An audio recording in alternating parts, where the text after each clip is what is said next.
This is Political Arena on S24 Television. As Nigeria head toward 2027 elections, many people are asking important questions about the state of our democracy in Nigeria. Are things getting worse, or is the system just going through a lot of turmoil? This afternoon, we will examine Nigeria's democracy. Is Nigeria's democracy under threat or under test? I am joined by my guest, Abdullahi Suleiman. Abdullahi, welcome to Political Arena. It's a pleasure to be here. Abdullahi, as a public analyst, in a simple term, do you think Nigeria's democracy is in danger, or it is just going through a lot of challenges? Okay. Firstly, I must hit the nail on its head. Our democracy is not actually collapsing. I believe we are undergoing some structural challenges due to distrust in our electoral institutions and also the attitudes, or I would say the behaviors of our political leaders at the helms of affairs. So we are getting there, and it's not the end of democracy in Nigeria. Okay, you made mention that our democracy is not collapsing, but a layman out there will say that in a country whereby it will be very difficult for Nigerians to go at least 1 week without experiencing a series of attacks on innocent Nigerians.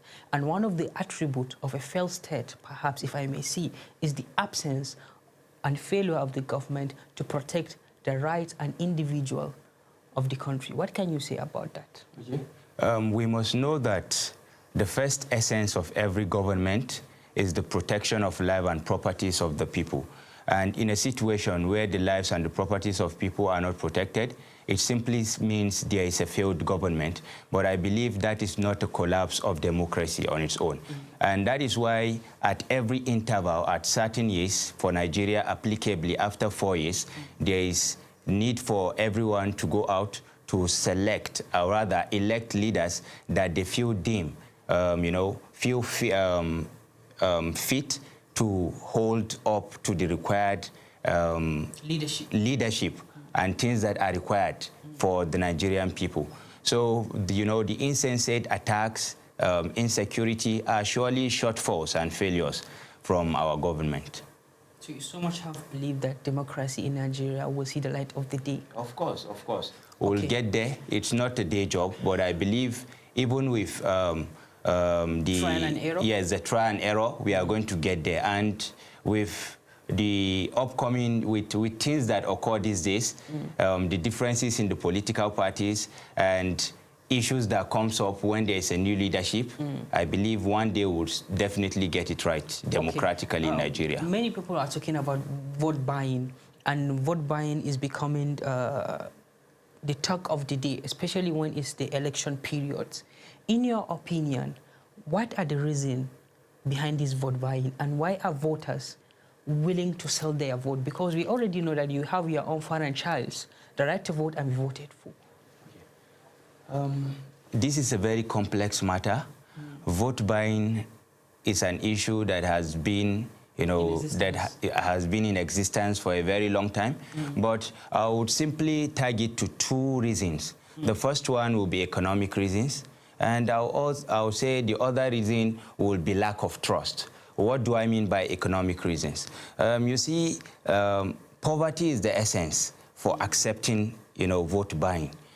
In a case whereby the people feel a kind of a disconnection to the government, they feel the only way they have a direct connection to the government is at a point or at a time where election process or electioneering is going on, and they are given a particular peanut or a penny to buy the vote. They believe that is the only thing they are able to get from the government. So you see, due to poverty. And when we talk about the area of trust, it's because they believe after that election, there is nothing the government can do for them. So they have no option. They believe it's either I'm taking this or I'm losing. I'm getting nothing at the end of the day. So poverty and lack of trust are issues around surrounding vote buying, and the reasons why these cases of vote buying still takes place in Nigeria.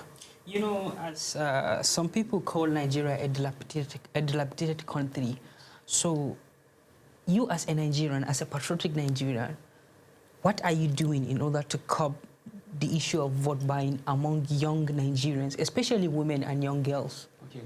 The first thing from our own end, as people that work relentlessly to see the betterment of the Nigerian society, I believe awareness is key. All we need to do is to create awareness on the menace of vote buying.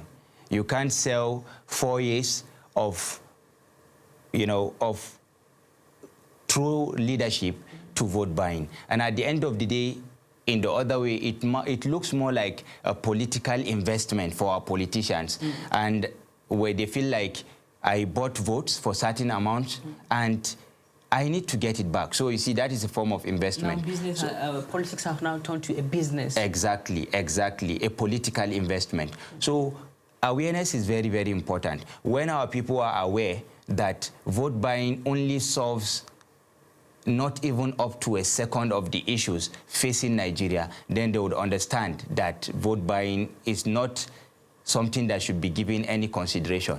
And also, Nigerians must be very, very firm about their choices. When we talk, we create awareness to curb vote buying. We will also have to create awareness on certain matters like ethnicity and religion. We must understand that when it comes to politics, politics knows no tribe, no religion. Of course. A Muslim, a Christian, being from the northern part, the southern part, the middle belt part of the Nigerian society, it has nothing to do with politics. Politics is a power, it's a people-centered style of leadership for the people, by the people, Abraham Lincoln. Exactly. So it's supposed to be people-centered. But in a case whereby the people lost faith in their leaders, they believe they can only resort to, maybe accepting vote buying and the others, Suleiman, which is not the way forward. What can ordinary Nigerian do to improve election in Nigeria? The first thing an ordinary Nigerian must do is that he must or she must stay away from accepting bribe or penny in the name of buying votes. That is the first thing. The second thing, Nigerians must follow up with their votes. What do I mean by follow up? I'm not talking about violence. Follow up should... Legally and democratic way to hold leaders accountable. Exactly. That is it. So, holding our representatives, our leaders accountable is another key issue. And, it's too bad that sometimes people facing an issue at the local government level will always turn back to the federal level. So you see, there is lack of holding. Yes, there is a disconnection. People do not understand, this hierarchy in leadership.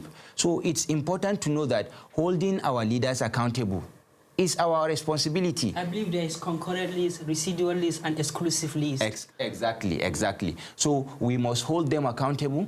We must avoid vote buying. We must follow up our vote. And what I mean by this is, during the in a typical election day, there is always holiday, and some people that decide to disenfranchise or put themselves into apathy would believe it's a day to rest. But that is not enough. It's not enough to cast your vote. You need to wait till the process where the votes are counted. Okay, before we call it a day, yes. Suleiman. Yes. Many Nigerians seem to lost hope in Nigeria's democracy. Yes. In your humble opinion, yes, are you optimistic with the way Nigerian democracy is moving? Okay.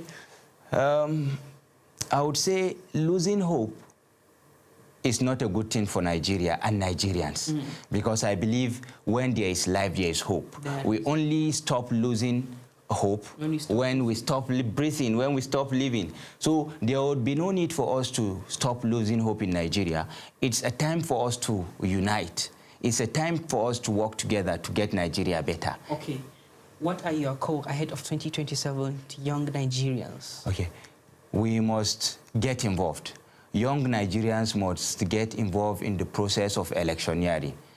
political apathy is not a solution and it's not a way forward. And it's too bad, it's unfortunate that many youths today consider engaging, consider social media engagement, yes, more than the physical engagement or the realistic engagement in the process of politics. So I think we must get involved. Every society having youths know that the backbone of that society are the youths. And the youths are the future of the leaders of tomorrow. So how would it seem if we don't get involved? Many youths will decide that at the end of the day, if I vote, my vote does not count. So that day should be a resting day, but it's not the way forward. It will do us no good. We have to draw the curtain of the show. Yes. Thank you so much for speaking to S24. Thank you very much for having me here. That is all we have on S24 Political Arena. Stay tuned.